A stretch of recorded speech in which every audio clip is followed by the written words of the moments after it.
আজ জামাই ষষ্ঠী। আজ আমরা এসেছি আমার বাপের বাড়িতে বেড়াতে। তো জামাই ষষ্ঠীতে দেখো কী কী রান্না হচ্ছে। আজকে রান্না করেছে মা পটল চিংড়ি, খুব সুন্দর রান্নাটা হয়েছিল, দারুণ করেছে। আর এই দিকে তো দেখছো খাসির মাংসর জন্য পেঁয়াজ ভাজা হচ্ছে, পেঁয়াজ ভাজছে।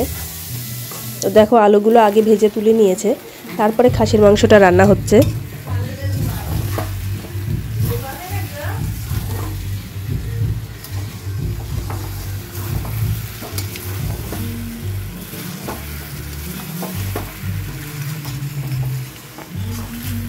আর এই খাসির মাংসের সঙ্গে ছিল পটল ভাজা, বেগুন ভাজা, আর ছিল মাছের ঝোল, পাতলা মাছের ঝোল আমিই বলেছিলাম করতে, আর ডাল।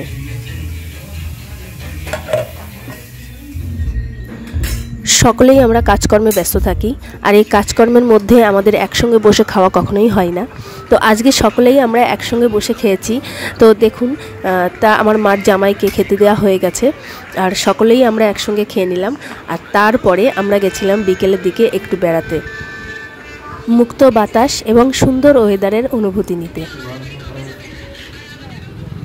খুব সুন্দর প্রাকৃতিক পরিবেশ, চারিদিকটা খুব সুন্দর লাগছে, চারিদিকে মেঘ করে আছে। সূর্যি মামাও খুব তাড়াতাড়ি পাঠে যাবে, আর আমরাও বাড়ি ফেরার পথে রওনা দিয়েছি।